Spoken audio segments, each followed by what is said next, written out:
طربخانه بورک با درود و سپاس مزه پسندان را پذیرایی میکند. این همه مدت با پیشنهاد لذیذترین انواع غذا، خدمت رسانی عالی درجه، ما باوری شما را به دست آوردیم. از این به بعد باز هم لذیذتر و بالاتر و زیباتر. بورک، فضای کاملا دوستانه. تلفن برای فرمایش 99 999 2008.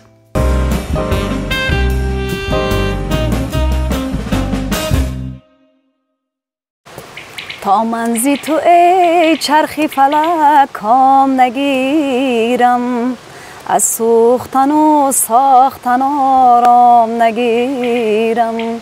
بس با دلی روشن بفروزم دل شبها، تا دامنی صبح هزی پی شام نگیرم.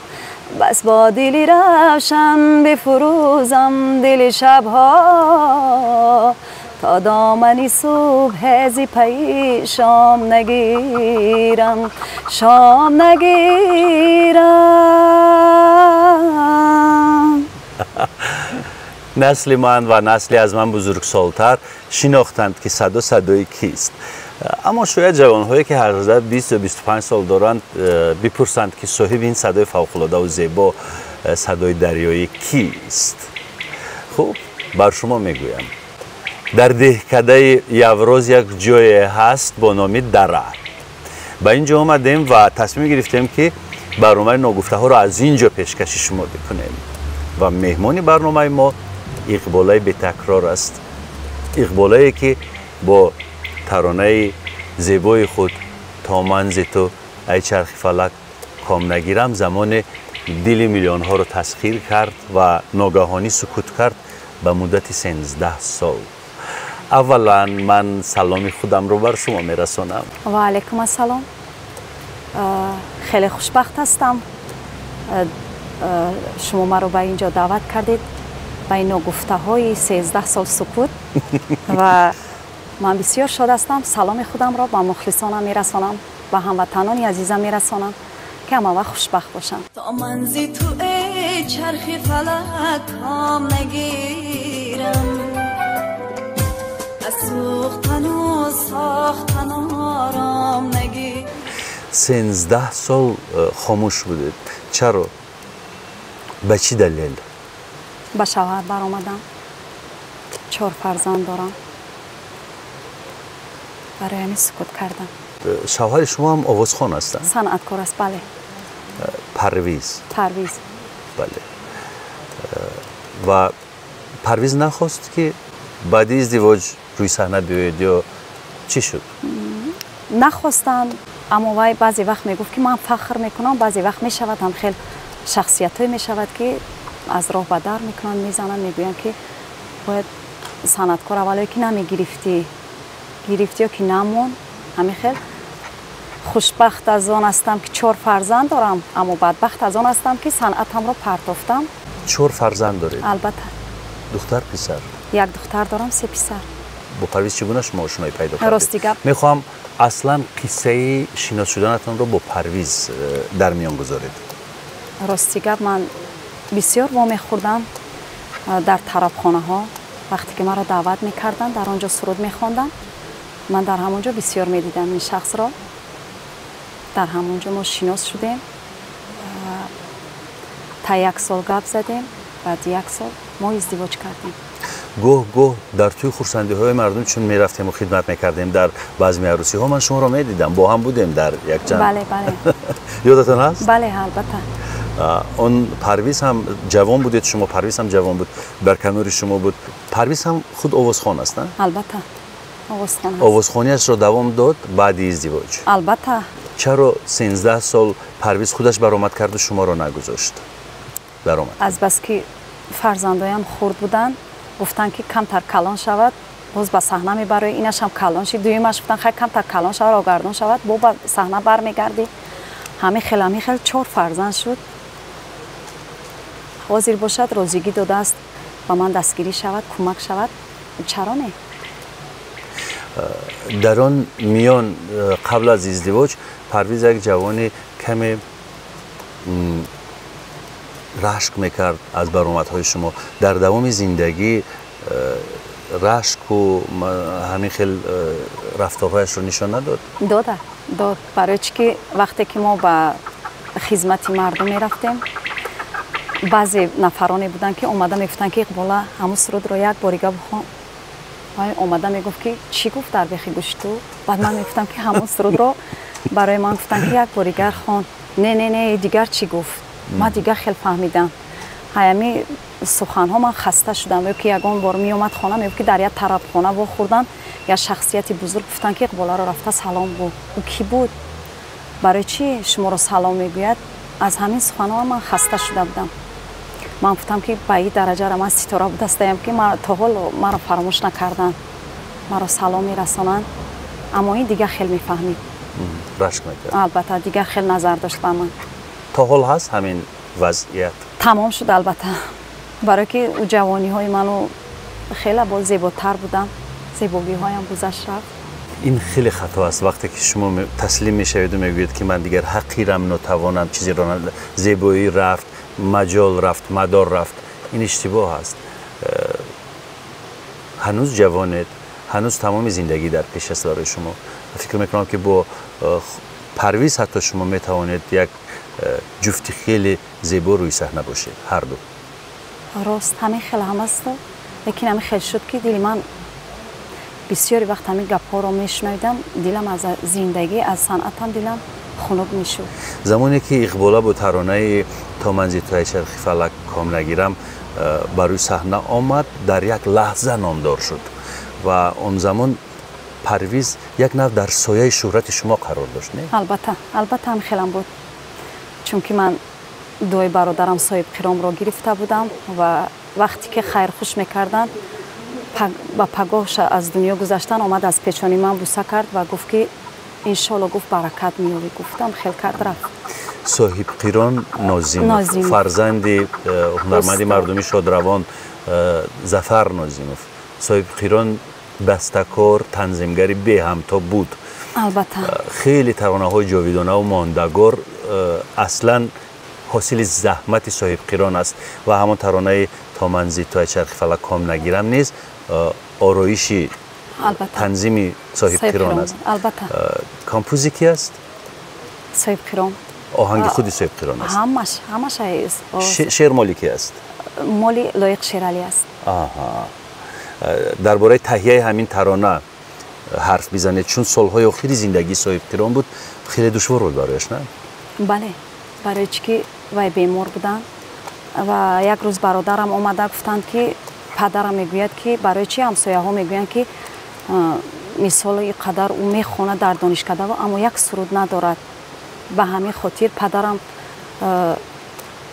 به یک چیزی اومدند که گفتن که خیلی همین روید یک سرود برای همین دختری ما بگیرید بعد راستی گپ اومدن برادرم به کنسرواتوری ملی تاجیکستان وقت من میخوندم 5م کورس بعد آمدن گفتن که بیا رفتیم گفتم که درسم تا حال تمام نشده است خیلی گفت بیا رفتیم گفتن من وقت ندارم روی من دراز است من گفتم مایلش بعد آمدیم تئاتر لختک برادرم صاحب قرام اونجا بودن استودیو داشتن البته برفتم که سلام دادم و هم خیلی سرش ماندگی بعد برادرم شناسایی کرد گفت که هم خیلی خواهرچم اینجا میخواند گفت من در کلابی باستانی نوازنده‌اش بودم گفت هم خیلی گفت دستگیری ندارد اما من میخوام که اگه سرود شما ایجاد کنید گفت که من اول میخوام که یک بار من ببینم این آواز دارد ندارد بعد من گفتم گفت کدام سرود میخوانی گفتم که سرودی شما رو امتحان کرد البته گفتم که سرودی ظفر ناظم را گفت سرود ظفر ناظم را میدونی گفتم البته کدام سرودش بود باز آمدم بر کوی تو ای قبله امید ای مادر کی ساختی جانم سرای تو باز آمدم که بوسه زنم بر مزاری تو ای مادر کی جان و دلی من فدای تو تا آخرش تا اوج خواندم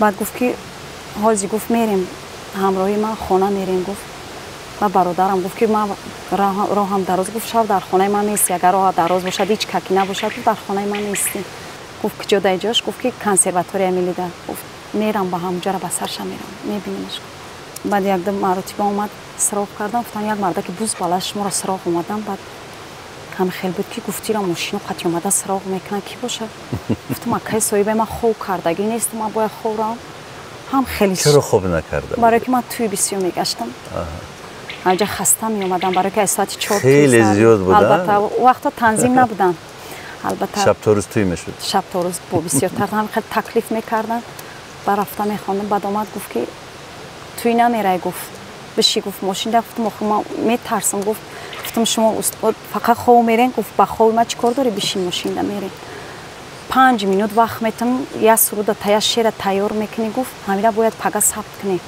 то пагоҳа ростӣ рафтам ки бемадор ҳам хел монда будам аяксу тарабхона мерафтам овози зинда аяксу хизмати халқда будам баъд ҳамсараш агар моро тамошо карда истода бошанд дар хотир дорам ки хонум Зарина албатта чӣ қадар инсони хуб будам баъд ки бигирен тухм бирён кунем гуфт я 4 донаш тамбала гуфт иҷа биёраш омадид ки омад янга дид ки ман хов рафтагиам баъд ки хова иқбола бихе гуфт ки акат пайро дорам баъд рости гап рафтам дар 5 минут тайёр кардам суруда хондам гуфт шав куҷо меравӣ гуфтам 33 микрорайон хобгоҳ мерам албатта то хобгоҳ овардан метарсидам бисёр метарсидам баъд овардан мондан мара саҳар гуфт тайёр шав ман ба сартам меям майли гуфтам ман вақт надорам гуфт ман ҷиддӣ гап мезанам гуфт гӯш кун мара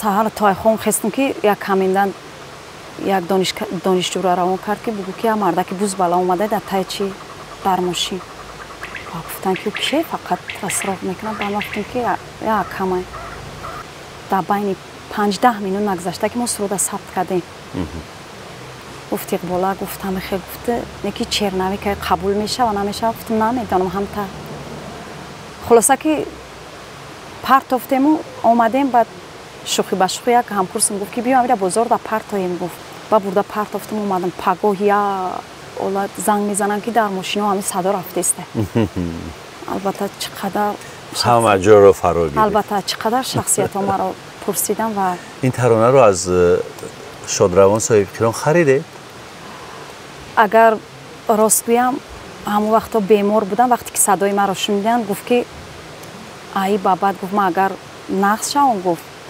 ман дучанди ин суруд барои шумо мекунам не ки мазам нест гуфт иқбола вақтам камай гуфт ман бояд як дорума гуфт ҳамин қадар нарх бигирам гуфт чӣ қадар нарх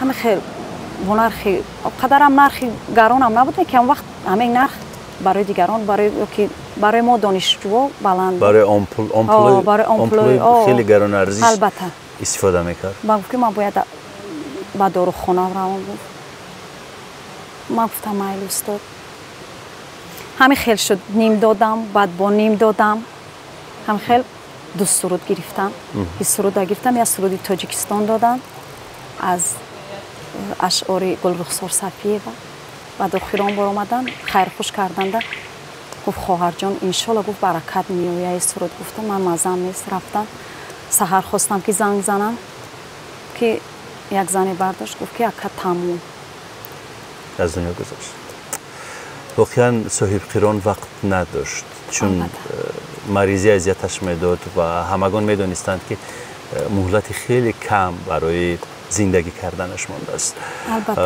вақт надошт рафт хеле шитобкорона рафт ҷавон рафт бемаҳал рафт мо ай дӯстдориами соҳибқирома рости гап ҷиянма соҳибқиром номудем худо раҳмат кунад шумо гуфтед консерватория хатм кардед албатта чӣ замоне буд аҷоиб як замоне буд ки ман камтар дер карда будам дар ҳамин мандат гузаштан 15 август омада будам аз куҷо омадед аз кулобшаҳри бостонӣ омадам ҳамроҳи ки худам гурехта омадам аз хона ман чӣ қадар дӯст медоштам дар хона намедонистанд ки дар хона медонистанд ки ман дар туё иштирок мекунам чӣ қадар садои хуб дорам چرا گریختید؟ مانع بود؟ برای چی که گفتن که در دهه یک چیزی هست که بعد فلان آدم دختری فلان آدم برآمد میکنه خیلی خیلی گپ میزنن از همین سبب پدرتون چی کاره بود؟ همین راه ساز میکنی در راه سازی در خرابخورم در شاهون در اونجا کار میکردن مادر چی؟ مادرم چیور بودن چیوری پیشتره بودن اما نمیخواستند که شما برای صحنه کسی نه مادرم فقط میومد میگفت که بیا چیوری ای من یادگیر من میگفتم که من هوس ندارم سرودهای گوگوش رو دوست می‌داشتم. چی می‌خوندید از گوگوش؟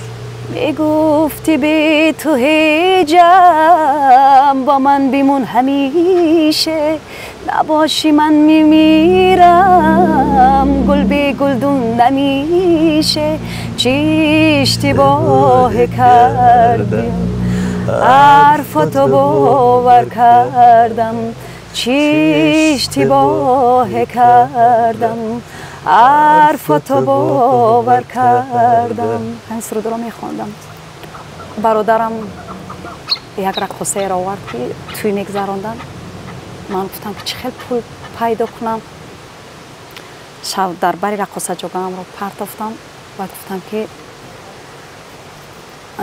بعد نامش رو از خاطرم برآوردم بعد گفتم که نمیشه گفتم این در کجا بود؟ این در همون دهه توی شد؟ توی شد البته توی شد بعد من گفتم که یکون سوم نمیتیم من گفتم بعد برادرم شما را میته گفت که البته گفت برای چی نمیتم گفتم که باید من مدت دیر نکنم گفتم در اخبار نشون دادن که کنسرواتوری تاسیس یافته ایستاده است باید من اونجا اشتراک کنم دیر کرده ایستادم با گفت که چند سامان گفتیم بعد من وقت ارزان بود 15 سامانتی میشه راه کرا برای 15 سامان بعد رفتم لباسایم رو گرفتم در خانه همسایه بردم موندم هیچ کس نفهمید؟ نه هیچ کس نفهمید بعد سحر ساعت 4 با 5 بود که بایم خونم رو راه کردم مادرم رو گفتم که مادر جانم خیلی گفتم خانه خالم میرم من خیلی نفهمیدن مادرم ای ترسای پدرم نگفته است بعد پدرم گفته که اینا 2 روز شید 3 روز میشود نیست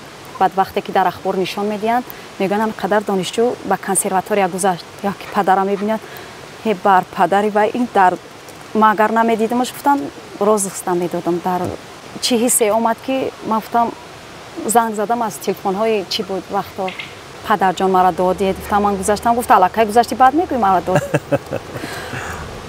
البته بعد برار گرفت کارهایم برار گرفت اما پرارکتر و همو رکتر دیگر شتا و شلاق نخورد نه رکتر من اومدم گفتن اگه کجا اومدی بعد من گفتم که از کلوب شهر بستانی اومدم گفت که آزی میریم گفت مانده تمام شد اگه طلب جسد ها روحشان شاد بود بعد رفتیم همین خدای خود گفت پشتتان رو گردانیده همین فرتپیان نواختنده گفتن کدام صدا از دل خودم همین خیلی گفتم گفت روزاگان من نمیدانستم که دو چی ری چی می چی نوتا رو نمیدانستم هم خیلی گفتم هم خیلی همین آواز یکم هم خیلی گفت که از سرود خوان گفتم بعد از سرودی همین روبایی خوندم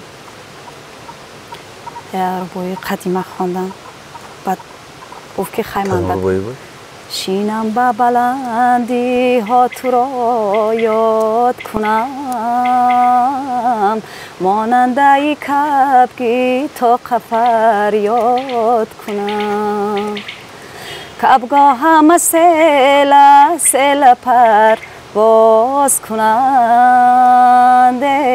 من یارکی جان گویم و فر یاد کنم کبگاه همه سیل پرواز کننده من یارکی جان گویم و فریاد کنم عجب گفتن که گذشتی البته و خفصان شدم گفتن که گذشتم به پرویز دیل دادید؟ البته چطور سر شد این قصه عاشقی؟ راستی گپ میرفتم وای اپا جان من میفتم دودر جان سلام علیکم دودر جان چرا شما با سین سال کلانترید از پرویز؟ البته من کلانترم چند سال کلانید از پرویز؟ این روز است اما اون کس رو میبینن میگوین که با فکر من که او از شما کلان است اول اپا میگفت. اول اپا. بعد اپا جان سلام علیکم. من گفتم دادر جان سلام. از شما میخونید میگفت که نه از شما رو تکلیف کردن شما میخونید. خیلی من میگفتم که بعد از من شما میخونید. من خیلی میکردم. مرا بسیارتر تکلیفی من چقدر شخصیت‌های بزرگ به خاطر من با هم طرفخانه می اومدن. میگفتن ما به خاطر اقبالا اومدیم. بعد وقتی مرا دعوت میکردن من میخوندم. بعد پرویز آدم روان میکرد که میگفت که کی وقتی میویم همین سراینده است همین را اجازه میدم با ما یگان نوبت نمیرسد.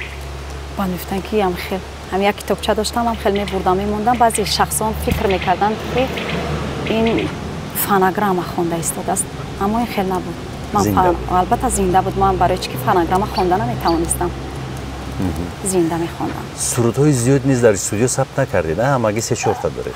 یا 7 تا گویم خطا نمیکنم. ایامی 7 تا یا سرودم برام. کدام جایی میروم از روی می چرخ فلک مرا میشناسن. بوری در این میانه ماجراها سر میزد با پرویز و کسی رو گناهکار میکرد که مثلا در ناکامی های من تو گناهکاری و در ناکامی های تو من گناهکارم. این حرفا چطور؟ خودم همین گپا رو میگفتم وقتی میدیدم که نه همه صنعتکاران در اینجا گناهکار میسازم چون که بعضی صنعتکارای میخوندن که صدایشون نمیشدن یا که من وای ها رو دیدگی بودم که وای چه خیل بود چه خیلی لباس میپوشید. میگفتم که من کی بودم یا که وای کی بود یا کی هست. من میدیدم که وای با خیلی برای چی من صنعتم بلنده شما مانع شدید. اینا عذر من میخوام که فرزندی من در یگان گیمنازیا یا در یگان جای نقص تحصیل کند. در یگان مدرسه البته من همین را پیشنهاد میکنم. بعد خودش هم میگوید که نقص باشد همین تبش میگوید که وقتی میرم یگان حافظه میخونن میگم قد اقبالا هیچ کنه میخونن. بعد میگم خواهیم در کی گناهکاره. چون از صحنه دور رفتید و با حیات مقرری داخل شدید صاحب چی شدید؟ مال و ثروت جمع کردید؟ خانه ساختید؟ چیکار کردید؟ چی دارید؟ هیچی راستی گپ یگان چی جمع نکردم. در فکر خیالم نمیبود. یاشی هم خیلی بود که فکر میکردم که همین خیلی نیستم. همین خیلی من صنعتم خوبم خیلی پیشروی دارم. من خودم باوری دارم. همین خیلی راستی گپ من خیلی فکر نمیکردم. فقط یافتگی من پیش آمدگی من یا لباس آمد یا که خوردن من نقض میکردم یا که سر لباس من فکر خیالی خیلی نبود. درآمدهای خوب داشتم. کجا کردید پول ها رو؟ فقط سر و لباسی قیمت میگرفتم و با تویهای با خدمت خلق وطن در همونجا اشتراک میکردم. با خودم میرسیدم. پدر و مادرتون نمیگفتن که پول رو جمع کن؟ پدر و مادرم میگفت. تا حاضر پدرم میگوید که شما گوش نمیکردید سخن نه من پدرم میگفتن که نمیشود اقبالا یگان سرود خانی من اغزیده داشتم نمیگفتم. این حساب پدرم ده که من اغزیده دارم یا که نمیمونن. من خیلی بودم خیلی سخنا بودن. پدرم تا حاضر میگوید که تو بیا تو صنعت رو سایقل دادنی نه اومدی و با شوهر برآمدنی اومدی. همین خیلی بود. همونجا میستادی یگان کس با شوهر میبرن که بسیار بود خواستگارو میگرفتی یگان کس رو. منطقاً درست. همش میخواستن که من سرود خوانم. شما میگوید که میخواستند که شما هنرمند باشید اما چرا گریخته آمدید پس؟ میخواستند اما میخواستند که در تلویزیون باشم. خواندنتون رو نمیخواستن؟ نمیخواستن که من با مرکه ها و بر دیگر جاها فقط در تلویزیون؟ در تلویزیون میخواستم. چون که تلویزیون با من بسیار کمک های زیاد کرده است. از آن جمله شبکه اول تاجیکستان، شبکه یکم. من خیلی مینه‌دار هستم. با شوهرم سرگرم بودم، با خانه‌داری سرگرم بودم. اما من این شخصیت ها رو از دست دادم. خیلی از این هم پشیمان هم هستم. از چی پشیمانید اقبالا؟ از چی پشیمان هستم که مراسیگه یکمین مرتبه که در این 13 سال من در پیش ما سرود خوانده ایستادم. زمزمه کرده ایستادم. میدونم.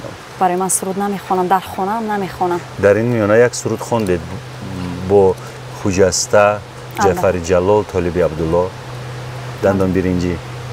مرا راستیگه از رادیو، از شبکه اول، شبکه یکم تاجیکستان، از سفینه بسیار تکلیف میکردن جایش میومد که از روی شوهرم کردم رشک یا که خونه دا یگان مناقشه سر میداد یا که با یگان هم سبق هم میگفت که اقباله همینجا شما رو طلب دارن بیا من جوابی نداشتم و اما از آن پشیمون نمیرفتم البته نمیرفتم به سبتو نمیرفتم نمیرفتم تا حتی بودن همیشه شخصیتایی که بلند بودن اقباله با همینجا بیا یا نمی برداشتم رقمایشان رو یا که جواب نمیدادم یا نمیرفتم شخصیتایی که البته جنگ و جنجال تا کدام درجه میشد تا درجه میشد که یا که میفتم که زن و زنی میرسید البته میفتم که بس تمام میفتم با اومده با بخشش میپرسی دیگر تکرار نمیشود خیلی کوشش میکنیم که یگان شوهرتون شما رو میکوفت میزد نه همین خیلی مناقشه آیده میزد نغز بود حالی گفتم که تو درجه زن و زنی گفتید بله بدن همین خیلی بدن بعد خیلی راستی حاضر خیلی پشیمون شد لط میکرد شما رو میفتن که دیگر به صنعت نمیبرد لط میکرد شما رو کمی بسیار نه کمی لیکن گذشته ها گذشتن کمی چقدر است یعنی گذشته ها گذشتن وقتی در زیر چشمتان سیاهی پیدا میشد نه خیلی نه اگر این حرف ها رو الان شوهرتون بشنود نمیرنجد نه گفتن که اقبالا گفتن اگر یگان سرپرستی باشد که مثل پدرت اگر با شما جدی باشد من زید نیستم خودش تا کنون برآمد میکند البته وقتی که او برآمد میکند شما رشک نمیکنید نه من هیچ وقت برای چی که من در همون چیز زاده شدم نه بین ما یگان شما بعد ازدواج در خانه والدین پرویز زندگی میکردید کمی چقدر ممکن یک ماه اهل خاندان شوهرتان قبول کردند شما را همچون عروسی خانه نه همسر نه چطور برای چی که گفتن که این صنعتکار است برای چی صنعتکار ممکن که این گریخته رود با صنعتش رو دوام دهد از من میترسیدن برای چی که من لباسهایی میپوشیدم که مرا میدیدن میگفتن که این خانه نمیشیند این خانه‌گیر نیست همه خیلی فکر میکردن لیکن حاضر من 13 سال که در خانه میشینم احسن میگویم برای من که چون این آوازی چطور شما ازدواج کردید با توی تماشا یا اینکه شما گریختید از خانه آمده ازدواج کردید نه راستیگه پدرم در مهاجرت بودن مادرم با همراهی من با مهمانی می اومدن این کسا سخت میگرفتن که من صنعتکار هستم من تو میفهمم چقدر صنعت خوب داری من تو میگیرم با صنعت رو دوام میدی من از همین حساب من با همین خانه دار شدم توی تماشا کردید با اصطلاح گویا یک نه توی تماشا نه با اصطلاح یک چی گویم یک معرکه که مثال یک چای گشتک همه خیلی میگفتن در وقتش همه خیلی یک عروسی کوچک کوچک مخالفت سر نزد در خاندان پرویز با کی؟ تقایشان مادرشان یا که باوری نمیکردن که مثال صنعتکاران رو بعد فکر میکردن من فکر میکنم که صنعتکاران رو بعد فکر میکنم اما صنعتکاران خیلی نیستن صنعتکاران هم مثال خانه رو بعدش میگیرن طبق کاسه میشون مثال فرزند به دنیا میارن خانه رو نگاه میکنن البته فکر میکنم که شخصیت هایی هستن که صنعتکاران رو بعد فکر میکنن اما این خیلی نیست چرا با هم نمیایید روی صحنه با هم ترانه انشا نمیکنید با هم عشق و محبت رو وصف نمیکنید اون کس هم میگوید که بیاید دویت خانه شما گفتید که یک ماه در خانه والدین پرویز زندگی کردید بعد از اون چیکار کردید بعد از اون اجاره شدم تا هنوز نه تا هنوز نه در یک جا هست که یک امارتی اویلوی هست همون را راستیگه فروختن پدرم برای من همون یک خانه را برای من گرفت پرویز چرا نخرید؟ چرا باید خسورش برای دامادش خانه بخرد؟ چرا پرویز خودش نمیخرد؟ پدر شما وظیفه دار نیست که برای شوهر شما خانه بخرد؟ اما خریدن شوهر شما چرا خودش نمیخرد؟ شوهر من راستیگه خانه دارد اما مادرش است که خوشنامانن بیمار هستند، میگوید که جغ نمیخورد، دودوی کودکان نمیخورد. از همین حساب ما البته جدا زندگی میکنیم. پرویز گفتن که مادرم خیلی بیمار هستن، با سبب بیماری و همین یک پسر یکه و یگانه هست. گفتن چقدر میخواد خانه مادرم. در اون خانه با مادرش کی با زندگی میکنه؟ هیچ کس، مادرش خودش تنها. میخواهید دوباره روی صحنه بیایید؟ البته. خود با خود سرود میخوانید در خانه؟ نه نمیخوانم. پیش از اون من پیشروی که من داشتم، هم سبقانی من آرزو میکردن. من از خردسالی دوست میدارم، برای من نمیگفتم. و وقتی که من مستانه ارگشت و معلمه اختصاصم بود، بعد من یک روز گفتم که برادرم توی دارد، یک روز پیشتر من گرفتم اونها رو بردم. بعد بابام گفت که فقط خردسال بود، 3 ساله بود، سرود شما رو زمزمه میکرد. بابام گفته بود با مستانه ارگشور که سرودی مستانه ارگشور را میخواندن. بعد گفت کدام سرودی مرا میخواند، کنی بیا شاگردی من باشد. بعد از دستم کشیده برآورد. بعد بابام گفت که تو جانانی منی تو خندان، کنی یک مصرع شد.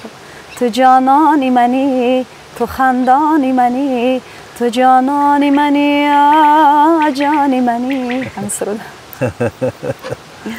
از هیچ پشیمان نیستم، صنعتم رو ترک کردم، پشیمان شدم. هنوزم وقت هست. انسانی پاکیزه در همه جا پاکیزه است. البته. انسانی افلاس در همه جای افلاس است. یعنی افلاس‌ترین انسان میتواند در جای پاکترین نشیند و پاکترین انسان میتواند در یک جای پر از حماقت پاکی خود را نگه بدارد. همین. سپاس میگویم بر شما و این را بدونید که صحنه منتظر شماست. سلامت باشن شخصایی که مرا دوست میدارن، دستگیری میکنن، دوستشون میدارم. سلامت باشن، زنده باشن. بسیار خوش آمدید به برنامه. سلامت باشید. تشکر زیاد. خداحافظی میکنیم دوستان عزیز. خیر.